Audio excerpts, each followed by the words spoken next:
네, 2020년 새해가 밝았습니다.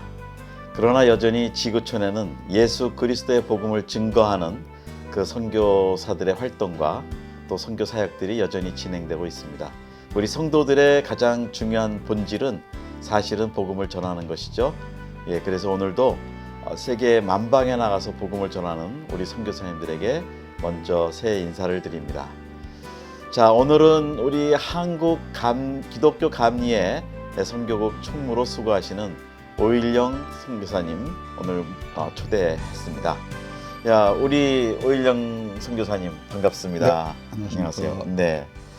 자, 이 교단의 선교국 총무라고 하면 상당히 중요한 책임 있는 자리이신데요. 우선은 오늘 감리교 선교사님들도 많이 계시지만 또 우리 선교계 리더의 한 분이신데 전 세계 선교사님들에게 한번 오늘 새해 인사부터 좀 해주시죠. 네. 열방을 위해서 헌신하시는 모든 선교사님들 인사드립니다.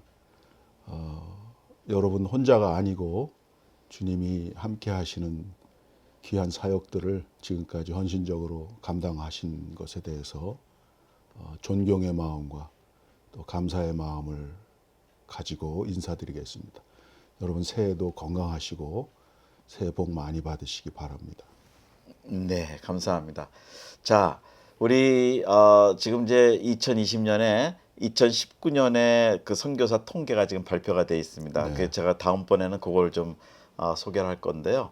우선 감리교의 그 선교 현황을 좀 한번 소개를 해주시죠. 네, 저희 감리교회는 79개국의 작년 연말 통계로 1,295명이 네. 파송되어서 사역을 하고 있고, 이제 아마 금년에는 1,300명이 이제 돌파가 되겠죠. 돌파가 될 걸로 네. 예상하고 있습니다.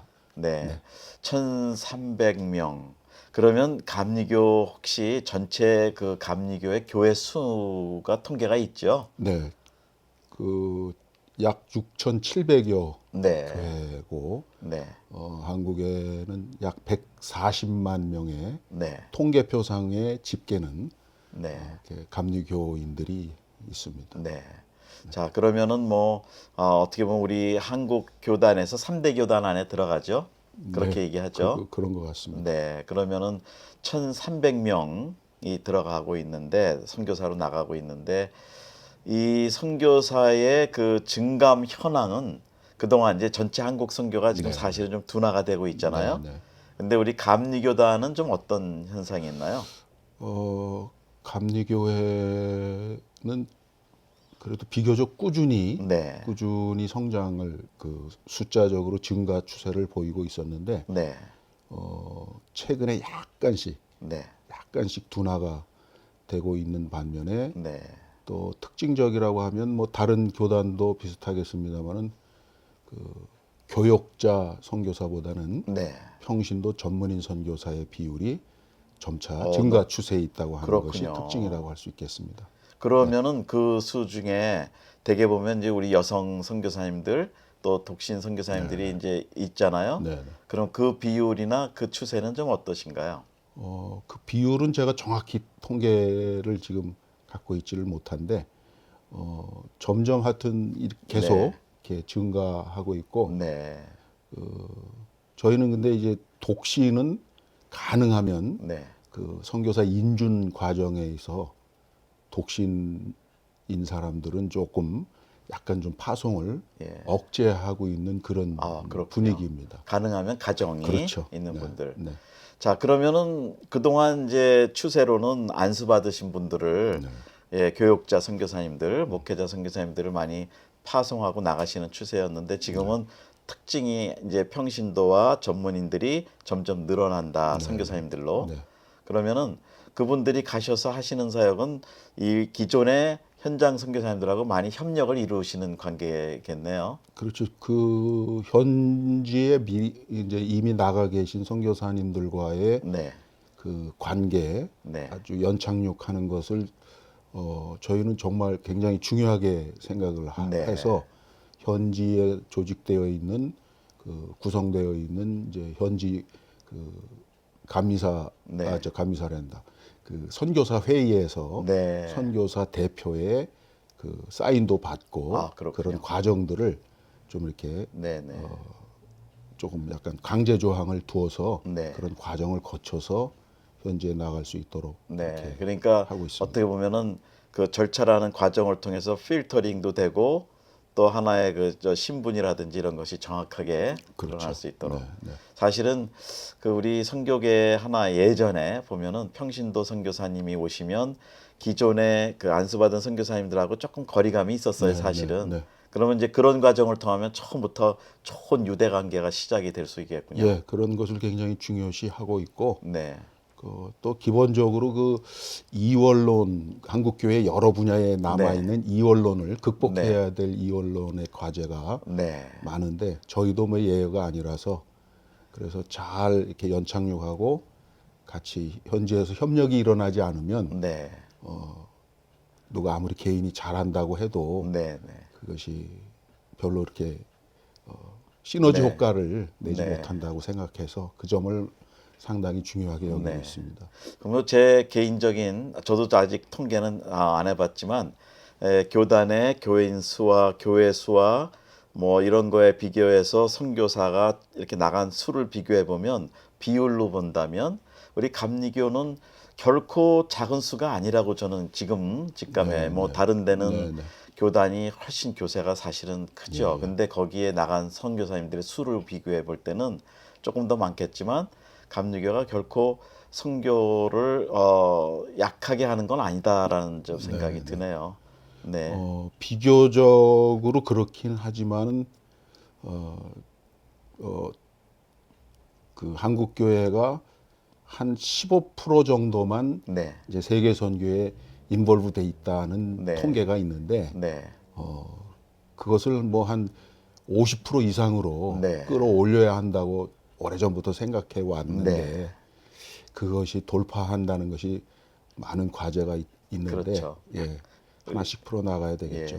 지금 저희가 볼 때는 한참 잘 성장해서 거의 뭐 지금 나온 통계가 29,000명 정도로 2019년에 통계가 나왔지만 이제는 조금 아까 표현하신 거에 연착륙이라고 그러셨는데 선교도 파송에서는 어느 정도 성장을 하고 있다가 지금 좀 조정기 연착륙이 되는 시기가 아닌가 그런 생각이 드는데요.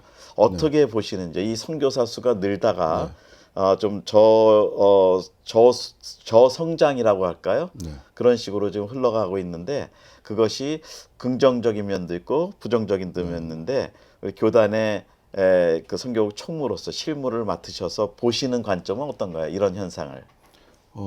한국 교회 자체가 지금 성장 둔화 내지는 이제 점점 줄고 있기 때문에 아마 그것과 궤를 같이 하고는 있음에도 해외 선교 쪽은 그래도 꾸준히 이렇게 증가 추세에 있었는데 최근에 몇 년 전서부터 이렇게 숫자적으로 줄기 시작했는데 저는 이제 어쩔 수 없는 현상이라고 받아들이면서도 우리가 이미 선교 대국이 된 지가 오래됐다고 생각합니다. 그렇죠. 한국 선교가 정말 큰 세계 2위죠, 실제적으로. 인구 비율로 치자면 또 1위라고도 할 수 그렇죠. 있는데. 맞습니다. 근데 이제 선교 대국보다는 선교 선진국이 되면 좋겠다. 그런 좋은 생각을 표현이네요. 오래전부터 해왔는데 그런 점에서 이제 좀 어떤 그 물량적 선동적인 선교보다는 세밀하고 전략적이고 그리고 질적인 선교로 이제 지도자들이 더 이제 집중을 해야 될 시기가 되었다 그런 생각을 합니다. 그러면 지금 이렇게 숫자가 많이 증가가 안 돼도 내부적으로는 그런 질적인 어떤 성장 또 조정 그런 거라고 볼 수가 있겠군요. 그렇게 생각을 합니다. 그래서 숫자가 막 계속 늘어나면 좋겠는데 사실은 여러 분야에서 우리가 그 전통적인 그 선교 방법 외에도 어떤 공적인 조직과 자비량까지도 생각한다고 하면 숫자를 늘리는 거는 그거는 사실은 큰 문제가 아닐지도 모르겠다 그런 생각이 들 때가 있어요.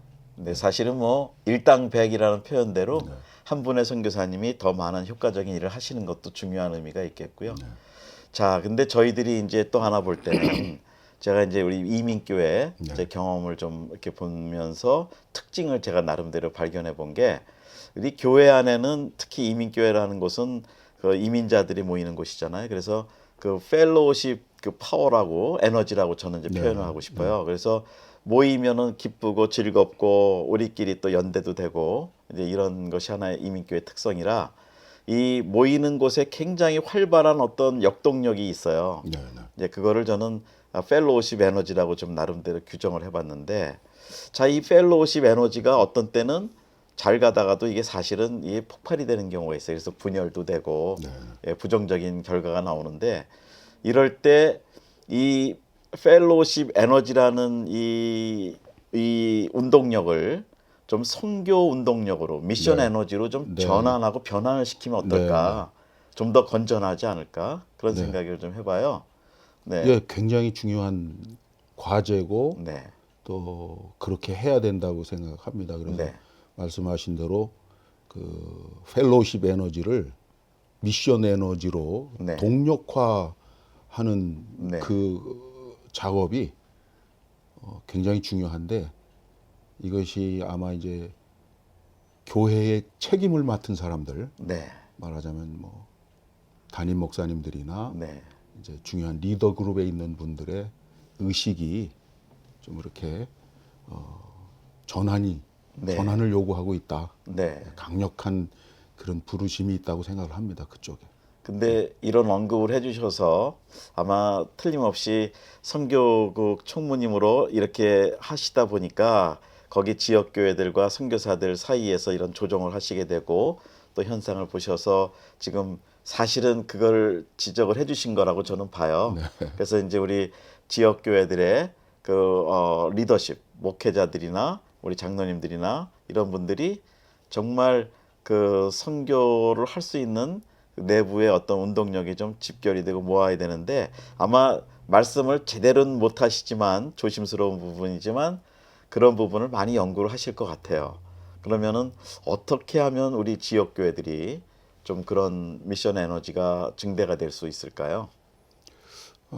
아무래도 제일 중요한 것은 교회의 핵심 리더인 담임 목회자들의 그 글로벌 마인드 플러스 미션 마인드가 굉장히 요구가 된다. 그래서 단순히 그 내 교회 개교회주의를 극복하고 하나님 나라 관점에서 어떻게 이것을 같이 연합하고 같이 힘을 모아서 이 남은 과업을 수행할 것인가, 이 대단히 중요한 부르심 앞에 우리가 있는데, 저도 로컬 처치 담임을 뭐 한 30년을 하고 총무가 됐습니다마는 교회 부흥을 위해서 정말 간절히 소원하면서 노력을 했는데, 그 교회 부흥 지상주의가 되는 것은 참 본래 하나님의 생각하고는 좀 거리가 있는 것 같습니다. 그래서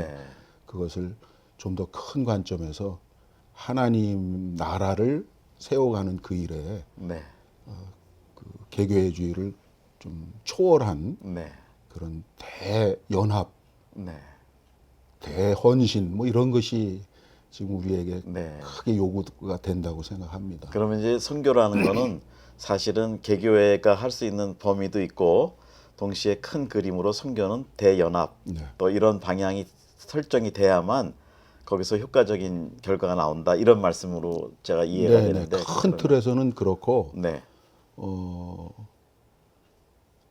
작은 교회들도 사실은 큰 교회만 선교할 수 있는 것이 아니고, 큰 교회는 큰 교회대로, 작은 교회는 작은 교회대로 이런 그 하나님 나라 관점에서 어떤 그 길을 찾는다고 하면은 하나님께서 분명히 그런 그 일들을 이루어낼 수 있는 그런 것이 다 교회 모든 그 하나님의 교회 가운데 존재한다고 생각하는데, 그걸 우리가 동력으로 끌어내지를 못하고 너무 생존과 성장이라고 하는 그 화두에 너무 매몰돼 있어서 굉장히 그 교회론이 위축이 돼 있다. 네. 저는 이제 그렇게 생각을 해서 네. 좀 그런 교회론의 회심도 일어나야 되겠고 네. 이런 대연합을 통해서 주님의 지상 명령을 수행하는 일에 더 거시적인 관점을 가지고 같이 힘을 합친다면은 우리가 하나님의 그런 선교를 이루어낼 수 있지 않겠나. 그런 부분에 더 좀 우리가 좀 창념하면 좋겠다. 예. 그런 생각을 많이 합니다. 네. 그러면은 이제 뭐 우리 목사님도 목회를 30년 하셨기 때문에 아마 보이지 않는 그 압력과 또 보이지 않게 또 어떤 소위 경쟁력 같은 거, 경쟁심 같은 거 그런 것들이 사실은 일선 목회자들한테 일차적인 부담은 아닌가 그런 생각이 드는데 어떤가요? 그런 마음이 생기는 게 사실입니다. 네. 왜냐하면 지역 사회에서도 그런 목회할 때 우리 교회가 안 하는 걸 뭐 옆 교회에서 하고 막 또 활성화된다 그러면 사람들이 괜히 긴장도 하게 되고 뭐 그런데 이제 선교에 있어서는 이거는 결코 경쟁할 일이 아니고 그렇죠. 예. 네. 선의의 경쟁이라는 것도 물론 있습니다만 네. 이거는 경쟁해서 되는 일이 아니고 각 교회에 주신 또 전체 교회에 주신 하나님의 그 큰 그 유임 명령이 있기 때문에 그것을 우리는 같이 공동으로 붙잡을 수 있어야 된다. 그런 생각을 많이 하고 있습니다. 그래서 저희가 올해 프로그램 들어오기 전에도 좀 대화를 했지만 중요한 이슈가 미국 교회에서 볼 때는 펠로우십 에너지가 커서 어떤 때는 그것이 미션 에너지로 변환이 안 되면 문제가 생기는데 또 일반 교회 목사님들의 부담은 church growth, 여기서 일어났던 운동, 교회 부흥, 교회 성장, 당연히 그게 있어야 이제 선교가 된다고 하지만 그것이 우선 목적이 아니다 이 말씀이죠. 그러니까 주님이 주신 지상 명령, 그 그레이트 커미션, 그래서 church growth and CG와 그레이트 커미션, GC가 어떻게 보면은 이게 어떻게 하면은 양립이 되면서 선교를 이끌어갈지 이게 굉장히 중요한데 목회자의 그렇습니다. 마음은 어떠해야 된다고 보시나요? 이런 거를 균형을 맞추려면. 물론 당연히 우리는 지역교회 목회자로 부름을 받았고 그곳에서 충성을 하고 내 교회를 성장시켜야 할 그런 어떤 절대적인 그런 부르심 앞에 있는 것이 사실이죠. 그러나 그것이 궁극적인 부르심이 아니고 그보다 더 큰 하나님의 소원이 있다고 하는 거죠. 그 하나님의 소원은 모든 사람들이 다 구원을 받고 진리를 아는 데 이르는 것인데 그러기 위해서는 개교회주의도 극복해야 되고 그리고 이제 어떤 과업이나 어떤 일이 있을 때 선택의 어떤 판단의 기준이 이것이 내 교회의 이득인가 손해인가 우리 교회 부흥에 과연 유익한가 이것도 생각을 안 할 수는 없지만 그거보다는 하나님의 나라 관점에서 접근한다면 더 크다는 거죠. 그것이 그 더 큰 부르심이 있기 때문에 그 나라와 그 의를 먼저 구하라는 아주 심플한 그 하나님의 사람들을 향한 우리 주님의 그 명령은 그 first, seek first 그랬는데 그거는 시간적으로도 먼저 구해야 되지만 그것을 최우선적으로 최고로 여겨야 된다. 좀 그런 의미라고 생각해서 단순히 그런 관점에 매몰돼 있고 자꾸 갇히는 것이 저는 안타까울 때가 참 많이 있었죠. 목회하면서 그것을 극복해 보려고 애를 썼지만 또 잘 안 될 때도 물론 있었어요. 그러나 아무리 생각해도 그럴지라도 현실적인 벽이나 어려움이 많이 있다 할지라도 적어도 하나님 앞에 목회자로 부름받은 사람들은 그 하나님의 큰 부르심 앞에 그것이 우리의 모든 결정의 기준이 돼야 된다. 그걸 좀 뛰어넘었으면 좋겠다. 그런 생각을 하고 있습니다. 제가 여기서 이제 우리 이미 목회하시는 분들 뵙고 이제 대화하다가 보면 어떤 분들은 솔직하게 말씀하시기를 선교사가 교회 방문하는 걸 좀 꺼려하고 두렵다고도 해요. 부담스러워요. 전에 이제 저도 이제 85년 말에 부름받고 케냐를 갔지만 그때는 우리 그때 나가셨던 선교사님들이 오셔서 도전하시면 저요 하고 우리가 손 들고 나갔잖아요. 네. 근데 요즘은 그런 거보다는 이제 재정 동원이 더 이렇게 초점이 되신 것 같아요. 오시는 선교사님들이. 그러면은 재정이 어려운 이민교회 상황에서는 그 물론 도전을 받는 건 좋은데 그런 결과가 이제 부담이 된다. 그렇게 얘기를 하셔서 결국은 아까 처음에 저희가 나눴지만 이 선교가 성장을 하는데 방향도 필요하지만 또 인원 증가도 좀 필요한 역할이 있잖아요. 네. 예, 그런데 저희가 이제는 선교사님들의 역할을 저는 보는 거예요. 선교사님들이 교회 방문하셔서 말씀하실 때 굉장히 좋은 효과가 성도들한테 있대요. 네. 겸사해 보면은 예. 성도들이 제일 은혜 받고 도전받는 건 선교사의 간증, 사역 이야기 이건데 목회자들 입장에서는 잘못하면 이게 재정을 네. 예, 이렇게 얘기하기 때문에 이게 자꾸 선교사 입장에서는 재정 동원에 초점을 둔 교회 연결 이것이 지금까지 미주에서는 네. 예, 하나의 좀 보이지 않는 병폐라고 그러면 병폐인데 저희들이 다시 우리 이제 교단 선교국 총무님으로서 그 선교 동원에서 제가 볼 때는 선교의 기회를 알려주고 인력 동원을 하고 그래야 평신도 전문인들이 나가고 그러는 건데 이런 부분에서는 한국에서는 어떤가요? 그 역시 선교사님들이 오시면 좀 재정 쪽에 초점을 두시나요? 아니면 기회나 인력을 좀 초점을 두시나요? 예, 한국 교회도 예외는 아닙니다. 네, 그 비슷한 상황인데 그러나 이제 지금은 많은 목회자들이나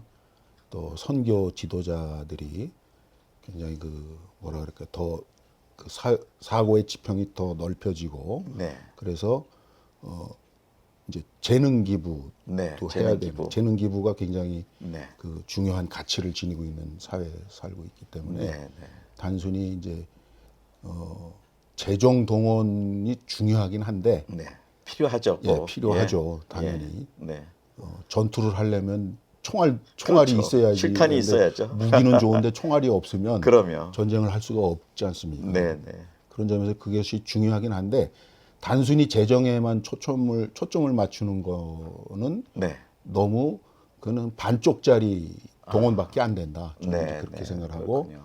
그러기 위해서는 이제 결국은 그 근본적으로 중요한 거는 개교회 자체가 네, 어떤 그 미셔널 그 마인드로 이렇게 무장할 수 있게 되려면 결국은 뭐 다 잘 아시는 얘기지만 그 교회는 그 목회자의 수준 이상도 이하도 안 된다. 네. 성장이든 무슨 뭐든지. 네, 그래서 목회자들 자신이 어떤 그런 쪽으로 스스로를 네, 개발도 해야 되지만 또 신학 교육이나 네, 그런 어떤 그 과정 속에서 재교육 기회가 많은데 네, 끊임없이 이렇게 미션 마인드 네, 미션 또 마인드. 하나님의 소원, 네. 하나님 나라의 관점 네, 네, 이런 것으로 끊임없이 자신을 갱신해 나가는 네. 노력을 하지 않으면 네, 그냥 개교회주의로 네, 그냥 우리 교회 잘 되는 것만 그냥 네,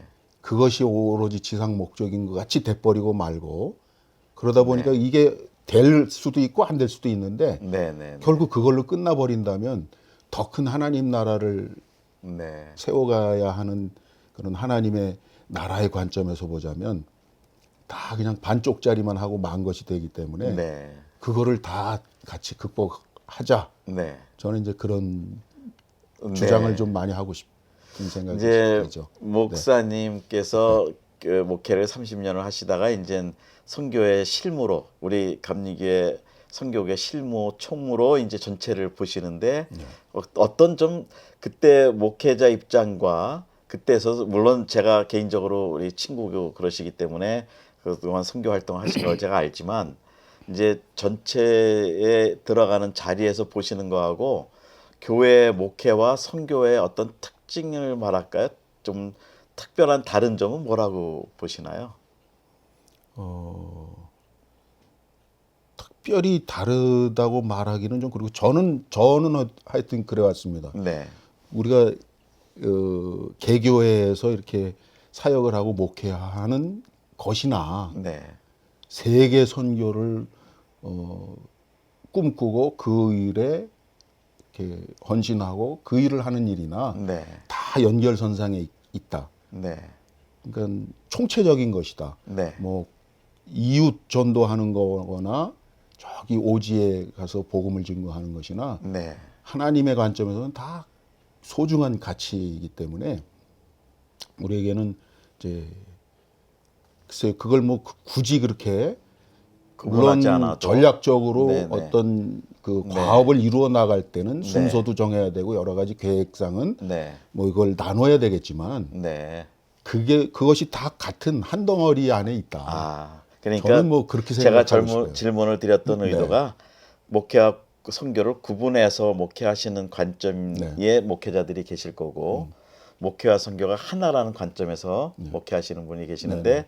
우리 목사님께서는 목회자도 30년을 하셨고 또 전체 교단을 인도하시는데 아 역시 이게 하나구나. 네, 네, 목회와 네. 선교는 하나구나. 네, 본질적으로 그거는 네. 다 하나라고 그렇게 생각합니다. 아, 네. 그게 굉장히 중요한 그 브레이크라고 그럴까요? 그 멘탈 브레이크 뭐 그 개념을 정리해 주는 네. 예, 그런 생각이신 것 같아요. 저희가 끝으로 이제 우리 한국 선교를 교단에 계시면서 방향을 보시고 흐름을 보는데 전망 뭐 특히 아주 단견 짧게 본다면 올해 20년에 네, 네. 20년의 전망은 감리교회에서 어떤 특별한 전망, 전략 이런 것들이 좀 있으실 것 같은데요. 저희가 그 매년 선교사 지원자 집중 훈련을 하는데 한 주간 네, 네, 이제 선교 훈련원이 여러 군데 있는데 네, 거기를 다 졸업을 하더라도 선교국에서 다 모아서 하는 집중 훈련 한 주간이 있는데 네. 매년 보면 한 100여 명씩 그 훈련을 지원을 해요. 오, 많은 네. 수네요. 작년에도 네, 네, 네, 네, 네. 83명이 지원해서 이제 네. 훈련을 받고 그랬으니까. 근데 그 사람들이 다 선교지로 파송이 되는 비율은 100%가 안 되고 네, 뭐 어느 해는 뭐 한 40%, 네. 어느 해는 뭐 70%까지 네. 된 적도 있는데 그 훈련을 받고 인준을 받은 사람은 100% 이제 선교지로 네. 나갈 수 있도록 하는 게 이제 첫째 목표이고 그러니까 비율을 좀 높인다는 그렇죠. 그 말씀이시군요. 비율을 높여야 되는데 그거는 그야말로 우리는 개교회가 네, 파송을 하는 시스템이기 때문에 네. 교단이 뭐 행정적인 그 컨트롤을 하긴 합니다만은 결국 개교회, 파송교회가 있어질 때 가능하기 때문에 그 파송교회들을 좀 격려하고 동원하는 그런 네. 쪽에 굉장히 초점을 맞춰야 되겠고 또 이제 한 가지 특징은 사도 바울이 했던 그런 네. 텐트 메이킹 선교 네. 그것을 뭐 전문인 선교다, 직업 네, 선교다, 자비량 선교다 네. 여러 가지 말로 우리가 지금 그동안 써왔습니다만은 그냥 성경에 있는 말로 텐트 메이킹 네. 그 일을 하는 사람을 텐트 메이커 네. 또 다른 말로 또 하자면 풀뿌리 선교 풀뿌리 선교. 뭐 이런 네. 쪽으로 더 많이 네. 이제 사람들을 깨우고 네. 동원하고 그래서 그쪽으로 더 많이 이제 확대를 해야 되겠다. 네. 그래서 기존의 선교 훈련이나 그 동원과는 약간은 좀 결이 좀 다르죠. 네. 그래서 좀 특화된 네. 그런 훈련을 통해서 그런 텐트 메이커들을 더 많이 네. 양산해서 이렇게 선교사들이 네, 네. 지금 많이 1세대 선교사들이 은퇴하고 있는 네. 중이고 네. 뭐 조만간 또 그 숫자가 많이 늘어날 터인데 이민 평신도 네. 성도들도 이미 은퇴하시는 분들이 많죠. 그런 분들이 전문인들이. 많이 생겨나죠. 네. 네. 저희 감리교회 같은 경우도 지금은 한 20여 명 정도 되십니다. 이 은퇴하신 선교사님들이. 네. 그러나 이제 보면 점점점 한 15년 내에 네. 거의 한 30% 정도가 그렇군요. 네. 그 조금 더 이상이 이제 은퇴할 그런 통계가 있기 때문에 네. 과연 그것을 대체할 수 있는 것은 무엇인가 할 때 네. 기존의 그 전통적인 선교의 그 패러다임도 계속 가지만 네. 이제는 텐트 메이커 선교사들을 전문성 있는 탁월한 그런 선교사들을 좀 많이 발굴하고 양육해서 네. 이제 선교지로 보내야 되겠다 이제 네. 이런 생각을 하고 있습니다. 굉장히 중요한 방향인 것 같아요. 우리 세계화되는 과정에서 텐트 메이킹 사역 전략이고 나가는 사람을 텐트 메이커로 하고 가서 또 자비량 구조도 만들고 예, 그런 전략. 그다음에 이제 평신도들도 충분히 이제 선교 자원화 시킬 수 있다.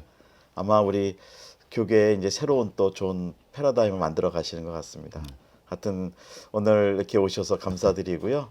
예, 사실은 저희가 오늘은 뭐 공식적으로 만났지만 이미 우리는 40년 전에 예, 하나님 은혜로 함께 아주 정말 기도 동지로 철저하게 우리가 훈련을 받았고 예, 또 오늘 같은 이 자리에서 또 이렇게 뵙게 됐고 했는데 감사합니다. 우리 예, 끝으로 하나만 개인적인 좀 질문인데요. 우리 따님 미네하고 우리 동근이 아드님이 스리랑카하고 아이티에 사실은 예, 우리 청년 때 선교사로 보내셨었는데 그때 부모님 마음은 어떠셨어요? 뭐 예수님 마음하고 좀 이렇게 견주어 본다면 사실 뭐 제가 너희들 가라 그렇게 말한 적은 없었어요. 그러나 목회 가운데 항상 그런 뭐 방향성 자체는 항상 하나님의 부르심을 따라 어디든지 가야 된다. 그렇게 이제 얘기를 했었는데 이 아이들이 그냥 자원해서 자발적으로 그렇게 가긴 했습니다만은 굉장히 솔직히 내심 저는 기뻤어요. 그리고 걱정이 된 게 아니고 걱정이 어려운 나라 가서 너무 기뻤는데 이제 애 엄마는 아무래도 좀 더 걱정되는 마음이 많이 엄마의 있고 마음이니까 저러다가 저놈들이 평생 선교사로 산다 그러면 어떡하나 걱정하는. 그런데 저는 뭐 하여튼 뭐 너무 기뻤고 제가 또 그 선교지에 가서 확인하셨고 확인하면서 너무나 큰 보람도 느끼고 하나님께서 정말 저 아이들을 정말 하나님의 선교에 귀한 자원으로 사용해 주시면 참 좋겠다. 그러나 그게 꼭 선교지가 뭐 따로 있는 게 아니고 모든 것이 다 선교지라고 생각할 때 또 우리가 하는 모든 일이 다 선교라는 그런 생각이 굉장히 그런 패러다임이 너무 중요하다고 생각해서 지금 있는 곳에서 선교적인 삶을 살아만 줄 수 있다면 뭐 더 바랄 것이 없다 그런 생각을 합니다. 그래서 저도 뭐 걔네들 태어날 때부터 봤고 했지만 커서 선교지로 나가고 선교사가 됐다는 자체가 참 너무 감격이 됐었어요. 개인적으로 저도 그 선교지에 가서 좀 돕기도 했지만 뭐 김 목사님의 그 멘토링이 큰 힘이 됐고 뭐 부끄럽습니다. 늘 고맙게 여기고 있습니다. 하여튼 그래서 이제 좋은 또 우리 목회자로 자녀들을 선교사로 보내는 일까지 모델이 되셨는데 이제 앞으로 좀 더 더운 차세대 선교사도 일어나야 되겠고 그래서 이제 앞으로 또 중요한 임무를 맡아가실 건데요. 자 이제 마무리를 하면서 우리 지금 나가 있는 꼭 교단 감리교 선교사님만이 아니고 우리 세계 선교사님들 다시 한번 우리 3대 교단의 선교국 총무님의 한 분으로 사실 한국교회 선교의 흐름을 또 이렇게 이끌어 주시는 분이신데 한번 마지막 격려의 말씀을 한 말씀 해주시죠.